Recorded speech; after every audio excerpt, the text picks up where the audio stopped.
لبيك اللهم لبيك لبيك لا شريك لك لبيك إن الحمد والنعمة। আসসালামু আলাইকুম ওরহমতুল্লাহি ওয়াবারাকাতু। সুপ্রিয় দর্শক শ্রোতা, 1446 হিজরির পবিত্র হজ উপলক্ষে সময় টেলিভিশনের বিশেষ আয়োজন আলোকময় হজে আপনাদেরকে স্বাগত জানাচ্ছি। হজের আগে প্রতি শুক্রবার সকালে ধারাবাহিকভাবে 4টি পর্বে হজের গুরুত্বপূর্ণ কিছু আলোচনা নিয়ে আপনাদের সামনে হাজির হব ইনশাআল্লাহ। আজকের অনুষ্ঠানে আপনাদের সঙ্গে আছি আমি মুফতি আবদুল্লাহ তামিম। আমাদের সঙ্গে অতিথি হিসেবে আমাদের এই স্টুডিওতে উপস্থিত আছেন মাওলানা গাজী মোহাম্মদ সানাউল্লাহ রহমানী। মোহতারাম, কেমন আছেন? আলহামদুলিল্লাহ, আল্লাহ তাআলা খুবই ভালো রেখেছেন। আপনি কেমন আছেন? আলহামদুলিল্লাহ, আল্লাহ রাব্বুল আলামিন ভালো রেখেছেন। সুপ্রিয় দর্শক শ্রোতা, আজ আমরা আলোচনা করব হজের তাৎপর্য, ইতিহাস এবং এর সাথে সম্পৃক্ত নানা গুরুত্বপূর্ণ বিষয়ে। প্রথমেই সম্মানিত অতিথির কাছে জানতে চাইব, হজ ইসলামের গুরুত্বপূর্ণ 5টি স্তম্ভের একটি। এ বিষয়ে কোরআন হাদিসে কি আছে? আলহামদুলিল্লাহ রাব্বিল আলামিন ওয়াসসালাতু ওয়াসসালামু আলা রাসূলিল আমিন ওয়া আলা আলিহি ওয়া সাহবিহি আজমাইন। ধন্যবাদ আপনাকে এবং সময় টিভি পরিবারকে, যারা পবিত্র হজ উপলক্ষে চমৎকার একটা আয়োজন করেছেন। হজের দুটো বিষয়, একটি হলো হজ জানতে হয় এবং পালন করতে হয়। আমরা পালন করি, জানি না। আপনি যে প্রশ্নটি করেছেন যে হজ কেন গুরুত্বপূর্ণ, রাসূল করিম সাল্লাল্লাহু আলাইহি ওয়াসাল্লাম ইসলামের 5টি স্তম্ভের কথা বলেছেন। 1 নম্বর হলো কালিমা, 2 নম্বর নামাজ, 3 নম্বর রোজা, 4 নম্বর যাকাত, 5 নম্বর হজ। যাকাত এবং হজ এটি হলো একটি বিশেষায়িত ইবাদত। হজের দুটো বিষয়, একটা বিষয় হলো এটি ইসলামের গুরুত্বপূর্ণ এমন একটি স্তম্ভ যেটা প্রতিজন সামর্থ্যবান ব্যক্তির উপর ফরজ জীবনে একবার। আল্লাহ তাআলা কোরআনে বলেছেন, বিসমিল্লাহির রহমানির রহিম, ইন আউওয়ালা বাইতি মুদিআ লিন-নাস লাল্লাযী বিবাক্কাতা মুবারাকান ওয়া হুদাল লিল আলামিন ফীহি আয়াতুন বায়িনাত মাকাম ইব্রাহিম ওয়া মান দাখালাহু কানা আমিনা। এই আয়াতের টোটালটা রব্বুল আলামিন এখানে হিস্ট্রি বর্ণনা করেছেন, ইতিহাস বর্ণনা করেছেন, অনেক আবেগের কথা বর্ণনা করেছেন এবং আমি বলবো আমার মতো করে যে ওয়েলকাম জানিয়েছেন আল্লাহ তাআলা মক্কার দিকে। ফিহি আয়াতুন বায়িনাত, অনেক নিদর্শন রয়েছে এখানে। এরপর আল্লাহ তাআলা হজের বিধান বর্ণনা করেছেন, ওয়ালিল্লাহি আলান নাসি হিজ্জুল বাইতি মান ইসতাতা ইলাইহি সাবিলা। হজ কতটা গুরুত্বপূর্ণ দেখেন যে কোরআনুল কারীমে রব্বুল আলামিন 114টা সূরা রেখেছেন, যেই প্রসঙ্গে রব্বুল আলামিন স্বয়ং সম্পূর্ণ একটা সূরা নাজিল করেছেন, সূরাতুল হজ। আমি আপনার মাধ্যমে দর্শকদের হৃদয়ে বিনীতভাবে প্রশ্ন করতে চাই, আমরা যারা এবার হজে গিয়েছি অথবা যাচ্ছি, আমরা কি একটিবার শুধু সূরা হজের তর্জমাটা কি পড়ে গিয়েছি, অথবা আমরা এটা কি জানি কি না যে কোরআনে হজ নিয়ে একটি সূরা আছে? রাসূল করিম সাল্লাল্লাহু আলাইহি ওয়াসাল্লাম তিনি বলেছেন ইসলামের 5টি স্তম্ভ, এর মধ্যে হজটা একটু ব্যতিক্রম। একটু ব্যতিক্রম কেন? এটা আয়াতের মধ্যে আছে। আয়াতের দুটো ব্যাখ্যা, একটি ব্যাখ্যা হলো যেটা আপনি অর্থ থেকে পাবেন, একটি ব্যাখ্যা হলো আপনি যেটা অনুবাদ থেকে পাবেন, একটি ব্যাখ্যা হলো আপনাকে আয়াতের মধ্যে প্রবেশ করতে হবে। হজের আয়াত আল্লাহ তাআলা কি বলছেন, ওয়ালিল্লাহি আলান নাসি হিজ্জুল বাইতি মান ইসতাতা ইলাইহি সাবিলা। এই আয়াতে হজের বিধান বর্ণনা করা হয়েছে, কারা হজ করবে এটা বর্ণনা করা হয়েছে, কখন হজ করবে, মানে কি পরিমাণ ক্যাপাবিলিটি হলে হজ করবে এটা বর্ণনা করা হয়েছে। আমি এর বাইরে একটি কথা বলতে চাই। আপনি জিজ্ঞেস করেছেন এই বিষয়টি কেন গুরুত্বপূর্ণ, 2 কারণে গুরুত্বপূর্ণ। কেন? আল্লাহ তাআলা শুরুতেই বলেছেন ওয়ালিল্লাহ, জেনে রাখো হজটা যেন আমার জন্য হয়। কোনো ব্যক্তি যদি আল্লাহর জন্য হজ করতে চায়, মুফতি তামিম আমি আপনাকে বলছি, দর্শকদেরকে পৌঁছানোর জন্য এই বাণীটি, কোনো ব্যক্তি যদি নিজে আল্লাহকে খুশি করার জন্য হজ করতে চায়, তার সামর্থ্যটা সবসময় গুরুত্বপূর্ণ নয়। সামর্থ্য না থাকলেও আল্লাহ তাআলা তাকে হজে নিয়ে যান। আবার দেখেছি সামর্থ্য আছে, এরপর অনেকে হজে যেতে পারছেন না। কেন? এটা নামাজ নয়, এটা রোজা নয়, এটা যাকাত নয়, এটা ডিফারেন্ট একটা ইবাদত। ওয়ালিল্লাহি আলান নাসি হিজ্জুল বাইত, যে ব্যক্তির সাথে আল্লাহর কানেকশন হবে সে ব্যক্তিকে আল্লাহ তাআলা সামর্থ্য থাকলেও হজে নিয়ে যাবেন, কখনো সামর্থ্য না থাকলেও হজে নিয়ে যাবেন। এই জন্য হজটা হলো একটি প্রেমময় ইবাদত, যেটি ইসলামের 5টি স্তম্ভের মধ্যে গুরুত্বপূর্ণ এবং একটু ডিফারেন্ট। আমরা জানি যে পৃথিবীর একদম সর্বপ্রথম যিনি মানব, তিনি হচ্ছেন হযরত আদম আলাইহিসসালাতু ওয়াসসালাম। এই হজ কি আসলে হযরত আদম আলাইহিসসালাতু ওয়াসসালাম থেকেই সূচনা হয়েছে কিনা? চমৎকার প্রশ্ন। আমি আপনার সাথে আরেকটি বাক্য যুক্ত করবো। আপনি বলেছেন পৃথিবীর প্রথম মানব, এর সাথে এই বাক্যটি যুক্ত করা যায় পৃথিবীর প্রথম মুসলমান তিনি। এবং আমরা অনেক সময় অনেকে বলে থাকেন সভ্যতার গোড়াপত্তন এত সালে এত সালে, এগুলি বকওয়াস। সভ্যতার গোড়াপত্তন আদম আলাইহিস সালামের হাতে, অর্থাৎ ইসলামের মাধ্যমেই পৃথিবীতে সভ্যতার গোড়াপত্তন হয়েছে। কারণ মানুষের গোড়াপত্তন তো আদম আলাইহিস সালামের মাধ্যমে। আদম আলাইহিস সালাম পৃথিবীতে আগমন করলেন, কি করলেন? তিনি আগমন করার পরে তিনি আল্লাহর ঘরকে নির্মাণ করলেন। এটা একটু সময় লেগেছে, ইতিহাসে বা তাফসীর কিতাবে এসে তিনি শ্রীলঙ্কায় আগমন করেছেন। এখন পর্যন্ত অ্যাডামস হিল বা জাবালে আদম যেটা আমরা বলি, তাফসীরের কোনো কোনো ভাষ্যে বর্ণনায় বোঝা যায় আদম আলাইহিস সালাম শ্রীলঙ্কায় তিনি আগমন করেছেন। কেউ বলেছেন 350 বছর পরে আরাফার ময়দানে তিনি স্ত্রীর সাথে মিলিত হলেন, দেখা হলো। আরাফা মানে কি? আরাফার তো হলো হজের মূল ফ্লেভার। আল্লাহ রাসূল বলেছেন আল হজ্জুল আরাফা, হজটাই হলো আরাফা, অথবা আরাফা এটাই হলো হজ। আরেকটা ব্যাখ্যা হলো আরাফা মানে হলো পরিচিত হওয়া, পরিচয় পাওয়া। আরাফাই হযরত আদম আলাইহিস সালাম হযরত হাওয়া আলাইহিস সালামকে খুঁজে পেয়েছেন। আল্লাহুম্মা ইন্নী যালামতু নাফসি যুলমান কাসীরা ওয়া লা ইয়াগফিরু যুনুবা ইল্লা আনতা ফাগফির লি মাগফিরাতাম মিন ইনদিক ওয়ারহামনি ইন্নাকা আনতাল গফুরুর রহিম। এই দোয়া, এই কামনা, এই আকুতি, এই মিনতি কেউ কেউ বলেছেন 350 বছর পর্যন্ত আমাদের পিতা নবিয়্যুনা ও আবুনা আদম আলাইহিস সালাতু ওয়াস সালাম করার পরে তিনি কাবা ঘরের পার্শ্বস্থ আরাফার ময়দানে গিয়ে জাবালের রহমতে সেখানে তার দোয়া কবুল হলো, তিনি আম্মা জান হাওয়াকে খুঁজে পেলেন। কেউ কেউ বলেছেন যে তখন আল্লাহ তাআলা হযরত জিবরাইল আমিনকে পৃথিবীতে প্রেরণ করেছেন। এখান থেকে হজের স্টার্ট, এখান থেকে ইবাদতের স্টার্ট। আদম আলাইহিস সালাম পৃথিবীর প্রথম কাবা ঘরকে নির্মাণ করলেন। আল্লাহ তাআলা ওই আয়াতে এটি পৃথিবীর ইতিহাসের কথা বলেছেন, ইন্না আউওয়ালা বাইত উদিআ লিন-নাস লাল্লাযী বিবাক্কাতা মুবারাকা ওয়া হুদাল লিল আলামিন। পৃথিবীর সর্বপ্রথম ঘর হলো কাবা শরীফ। তা পৃথিবীর প্রথম ঘর যদি কাবা শরীফ হয়, এটার সাথে নির্মাণে যুক্ত থাকবেন ওই ব্যক্তি যিনি পৃথিবীর প্রথম মানব। এদিক থেকে বোঝা যায় যে পৃথিবীর প্রথম মানব, প্রথম মুসলমান আদম আলাইহিস সালাম, তিনি কাবা ঘরকে নির্মাণ করেছেন এবং নির্মাণ করার পরে তিনি তওয়াফ করেছেন। এই তওয়াফটাকে হজের তওয়াফ ছিল কিনা এটা নিয়ে লম্বা আলোচনা থাকলেও অধিকাংশ উলামা কিরাম একমত যে তিনি হজ করেছেন।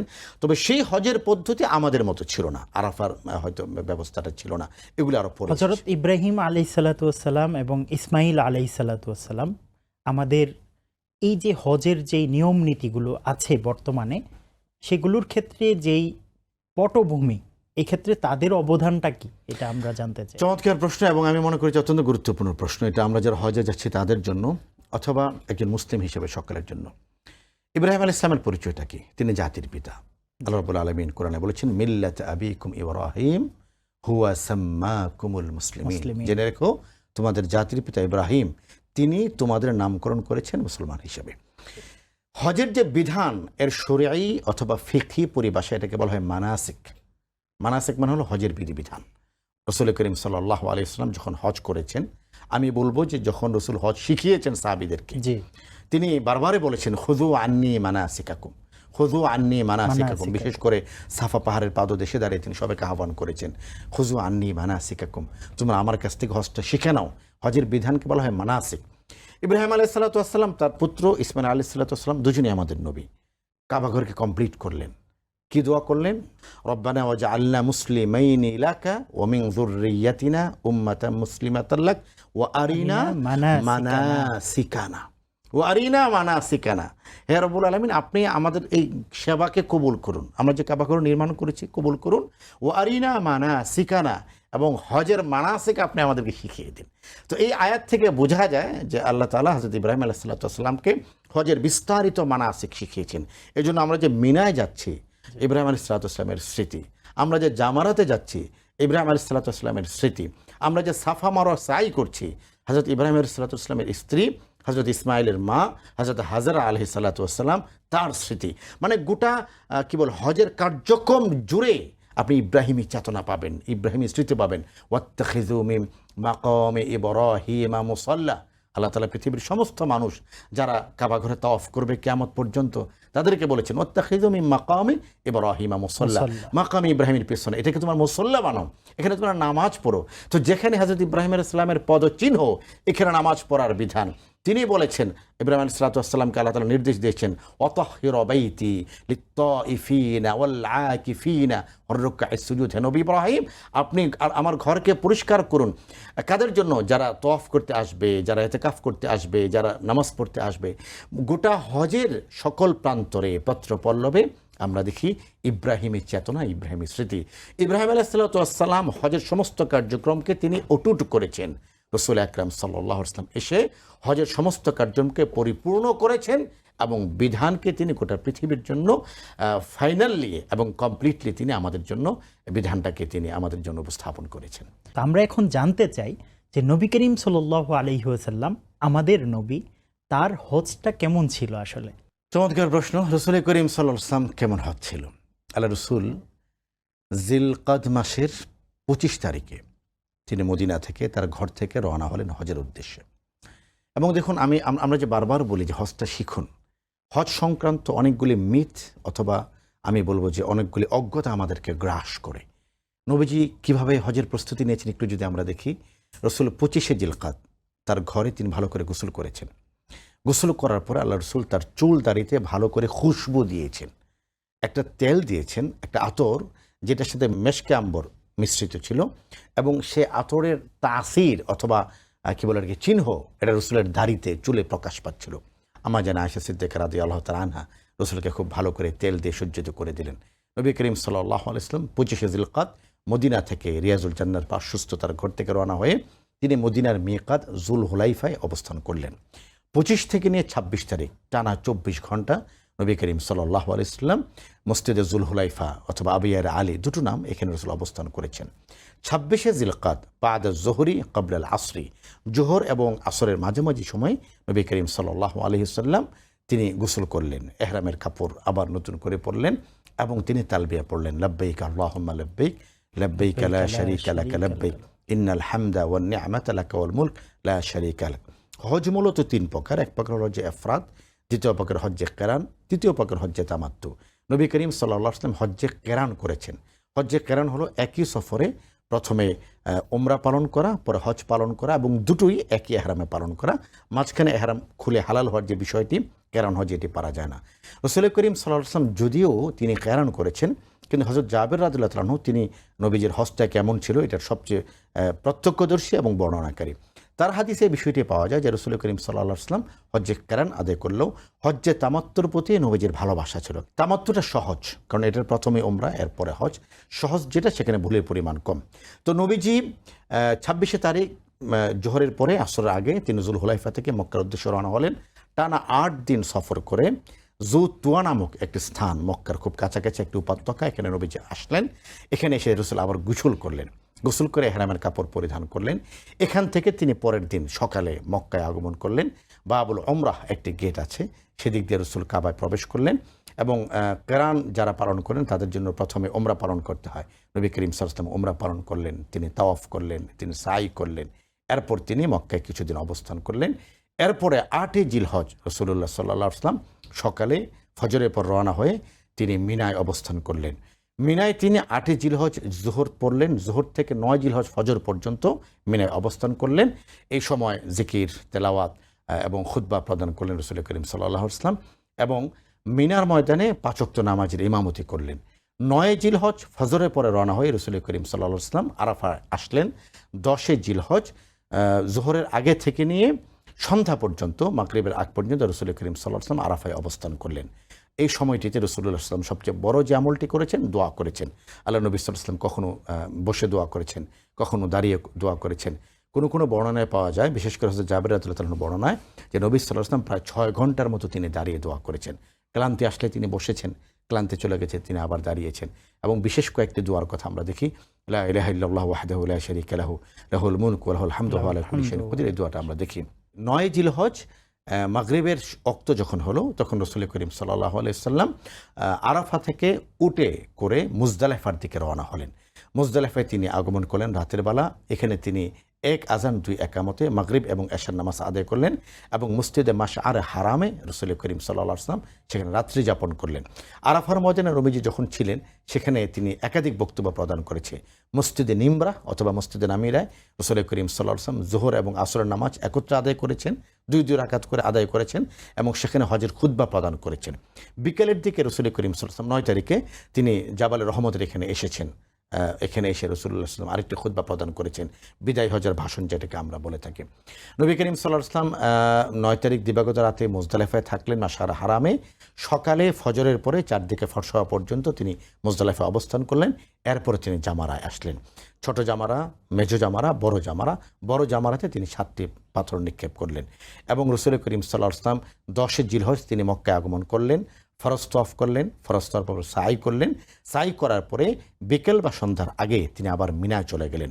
10 তারিখ দিবাগত রাত, 11 তারিখ, 12 তারিখ, 13 তারিখ প্রতিটি রাত রাসূলুল্লাহ সাল্লাল্লাহু আলাইহি ওয়াসাল্লাম মিনায় থাকলেন এবং প্রতিদিন তিনি জামারাতে সূর্য ঢলে যাওয়ার পর থেকে মানে 12টার পর থেকে তিনি জামারাতে গেলেন। প্রথম জামারাত, দ্বিতীয় জামারাত, তৃতীয় জামারাত, তিনটিতে 7, 7, 7, 3 সাথে 21টি করে পাথর নিক্ষেপ করলেন। আমরা যেটা করি, আমরা 12 তারিখে চলে আসি। রাসূলুল্লাহ সাল্লাল্লাহু আলাইহি ওয়াসাল্লাম 12 তারিখে আসেননি, তিনি 13 তারিখেও ছিলেন এবং 13 তারিখে তিনি পাথর নিক্ষেপ করেছেন। আমরা একটু দেখি যে মাত্র 9 দিনের একটা হজের সফর ছিল রাসূল করিম সাল্লাল্লাহু আলাইহি ওয়াসাল্লাম।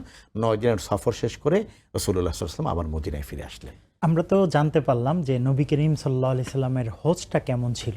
আমরা যদি আসলে যেতে চাই, আমাদের যারা বর্তমানে আমরা হজে যেতে চাই, তাদের নিয়ত, শারীরিক এবং মানসিক প্রস্তুতিটা কেমন হবে ছোট্ট করে জানতে চাই। আমি আলোচনার শুরুতে সেই আয়াতটি বলেছি, যেটা হজের আয়াত, যেখানে আল্লাহ তাআলা আপনার এই প্রশ্নের উত্তর রেখেছেন, ওয়ালিল্লাহি আলান নাসি হাজ্জুল বাইত। জেনে রেখো হজটা যেন আল্লাহর জন্য হয়। সুতরাং আমার আল্লাহর সাথে কানেকশন যত ভালো থাকবে, আল্লাহর প্রতি আমার যত অগাধ ভক্তি আর বিশ্বাস থাকবে, এবং আল্লাহকে দেখা যায় না, আল্লাহর ঘরকে দেখা যায়। আল্লাহর ঘরকে দেখার জন্য আমার যত আকুতি থাকবে, মিনতি থাকবে, হৃদয়ের কান্না, চোখের অশ্রু থাকবে, আমি মনে করি আল্লাহ তাআলা তত দ্রুত আমাকে তার ঘর দেখার তৌফিক দান করবেন ইনশাআল্লাহ। ধন্যবাদ মুহতারাম, আমাদেরকে সময় দেওয়ার জন্য, সুন্দর আলোচনা করার জন্য। সুপ্রিয় দর্শক শ্রোতা, এতক্ষণ পর্যন্ত দেখছিলেন হজ উপলক্ষে সময় টেলিভিশনের বিশেষ আয়োজন আলোকময় হজ। হজ সম্পর্কে বিশেষ এই অনুষ্ঠানটি দেখতে চোখ রাখুন প্রতি শুক্রবার সময় টেলিভিশনের পর্দায়। আবারও দেখা হবে আগামী পর্বে। সেই পর্যন্ত সুস্থ থাকুন, ভালো থাকুন, সঙ্গেই থাকুন সময়ের। আসসালামু আলাইকুম ওয়া রাহমাতুল্লাহি ওয়া বারাকাতুহু। لبيك الله